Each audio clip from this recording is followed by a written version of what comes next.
Hello my dear students, welcome to my channel Triyasha study centre. Friends, তোমরা যারা দ্বাদশ শ্রেণীতে পড়ছো 2025 উচ্চ মাধ্যমিক পরীক্ষা দিতে চলেছো। আজকের আমি তোমাদের বিকাল বেলা একটি ভিডিও ছেড়েছিলাম যেটি ইংলিশের সাজেশন, এইচএস 2025 ইংলিশ সাজেশন, সেখানে ছিল প্রোস।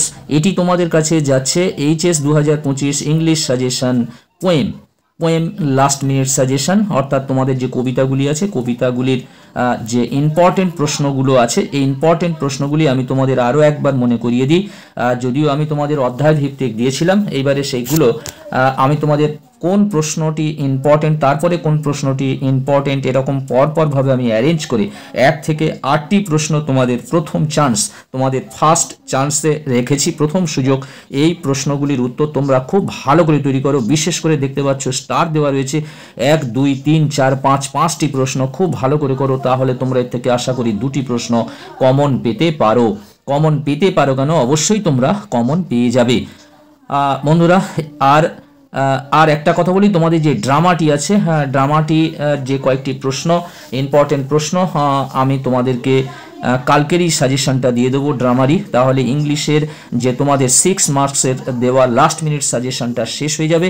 এবং ড্রামার ইতিমধ্যে আমি তিনটি প্রশ্নের উত্তর আমি তৈরি করে রেখেছি, এবং আর 2টি প্রশ্নের উত্তর আমি তৈরি করে কালকের আমি তোমাদের ড্রামা যে সাজেশন, সেই সাজেশনের সঙ্গে সঙ্গে উইথ অ্যান্সার, তার অ্যান্সারটাও আমি তোমাদেরকে দিয়ে দিতে পারবো। বন্ধুরা, তোমরা যারা চ্যানেলটি সাবস্ক্রাইব করোনি অবশ্যই তোমরা চ্যানেলটি সাবস্ক্রাইব করে নাও, বন্ধুদেরকে লিঙ্ক বেশি বেশি করে শেয়ার করো।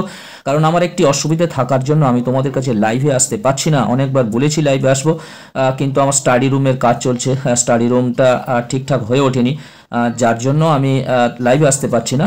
আশা করি 2-4 দিনের মধ্যে থেকে আমি তোমাদের কাছে লাইভে আসতে পারবো। যাই হোক, তোমরা যারা চ্যানেলটি সাবস্ক্রাইব করোনি অবশ্যই তোমরা চ্যানেলটি সাবস্ক্রাইব করে নাও এবং বন্ধুদেরকে লিঙ্ক বেশি বেশি করে শেয়ার করো। এসো আমরা প্রশ্নগুলো পড়ে নিই, বেশি আমরা লং ভিডিও করব না, একটু 8-10 মিনিটের মধ্যে ভিডিওটা আমরা শেষ করব। দেখো, প্রথম চান্সে প্রথম তোমাদের যে প্রশ্নটি রেখেছি, first question, justify the title of the poem on killing a tree. Justify the title of the poem on killing tree, এই প্রশ্নটি খুব ইম্পর্টেন্ট এবছর তোমাদের এই অন কিলিং এ ট্রি এই কবিতা থেকে। অন কিলিং এ ট্রি এই কবিতাটির যে টাইটেল সারমর্ম বিচার করতে বলছে, এই প্রশ্নটি খুব ইম্পর্টেন্ট। তারপরে আরও একটি প্রশ্ন আছে এইটা থেকে, অর্থাৎ অন কিলিং এ ট্রি এই কবিতা থেকে, অ্যান্ড দেন ইট ইজ ডান, এবং তবেই কাজটি সম্পন্ন হয়। What is being refer to, মানে কি বলা হচ্ছে, যে কি বোঝানো হচ্ছে।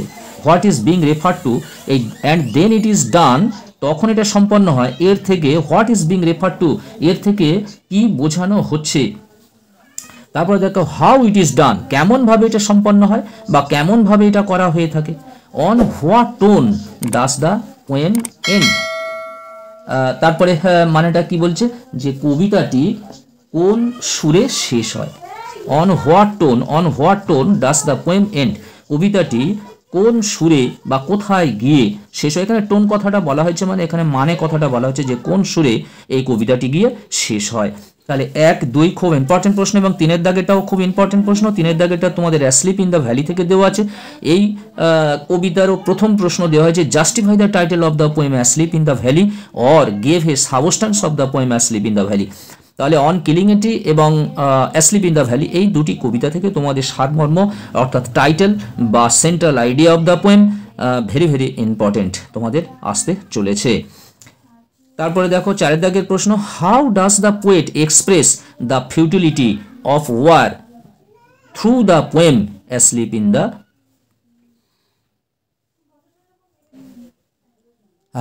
তাহলে হলো how does the poet express the futility of war through the poem asleep in the valley. মানেটা কি বলছে, কবি কিভাবে যুদ্ধের নিষ্ফলতাকে তুলে ধরেছেন।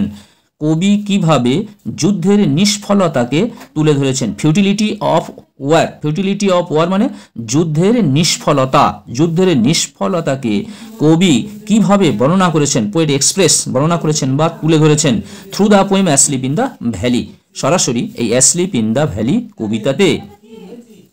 তারপরের প্রশ্ন দেখো, ভেরি ভেরি ইম্পর্টেন্ট, তোমাদের 5 দাগের প্রশ্নটা। এই 5টি প্রশ্ন তোমাদেরকে স্টার দিয়ে রেখেছি। But thy eternal summer shall not fade.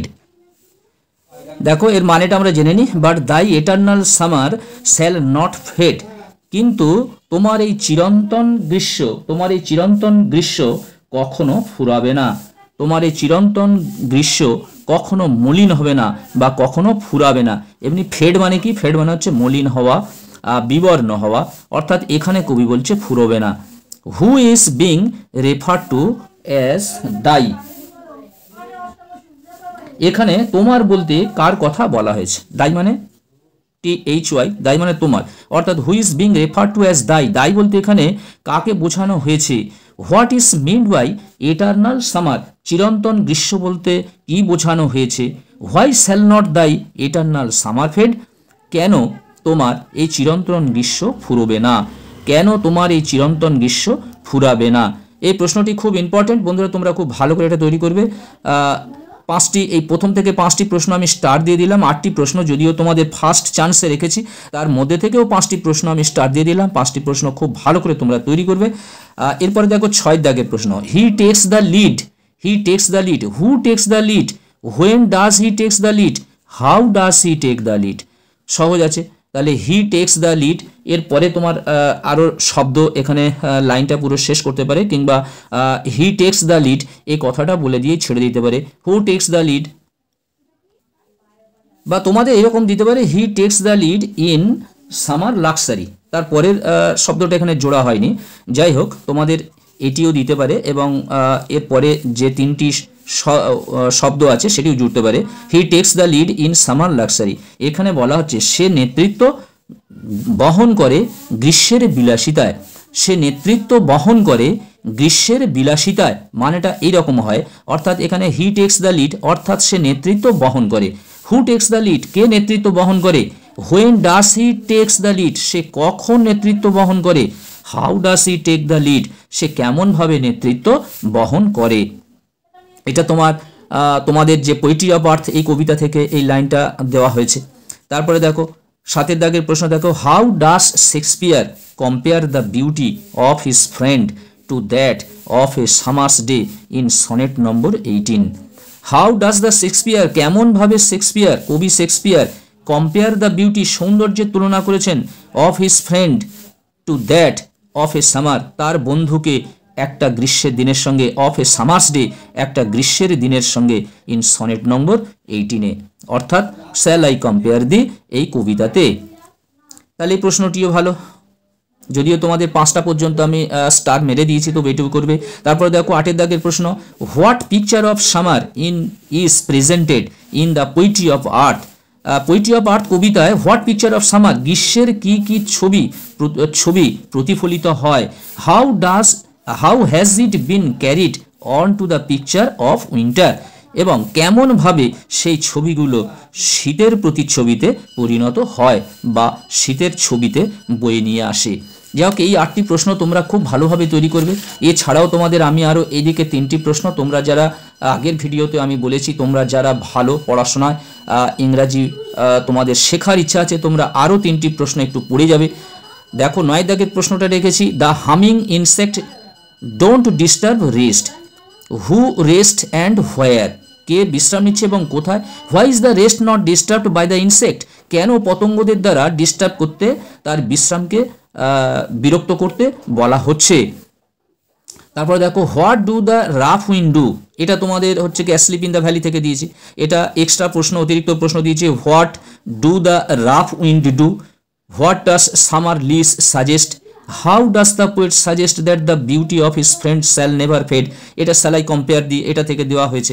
তারপরে দেখো পোয়েট্রি অফ আর্থ থেকে একটি রেখেছি, a voice will run, and একটা কণ্ঠস্বর চলবে। Where does the line occur, what is the voice refer to here, when, how will the voice run. এই প্রশ্নগুলোর মানে সহজ আছে, তোমরা পেরে যাবে।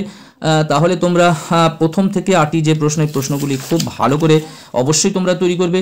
আর যে কথাটি বললাম আমি আগামীকাল তোমাদের ড্রামা যেটা প্রপোজাল আছে, প্রপোজাল থেকে ফাইনালি লাস্ট মিনিট সাজেশনটা আমি তোমাদের বলে দেবো এবং আমি তোমাদের 2-3টে প্রশ্নের উত্তরও তোমাদের আমি দিয়ে দেবো, যেটি সহজভাবে তার উচ্চারণ এবং তার অর্থগুলো আমি লিখে দিয়েছি। বন্ধুরা, আজকের মতো ভিডিওটি শেষ করলাম। তোমরা অবশ্যই চ্যানেলটি সাবস্ক্রাইব করে নিও এবং বন্ধুদেরকে লিঙ্ক বেশি বেশি করে শেয়ার করো। তোমরা একটা লাইক করে দিও, প্রয়োজনে কমেন্ট করো।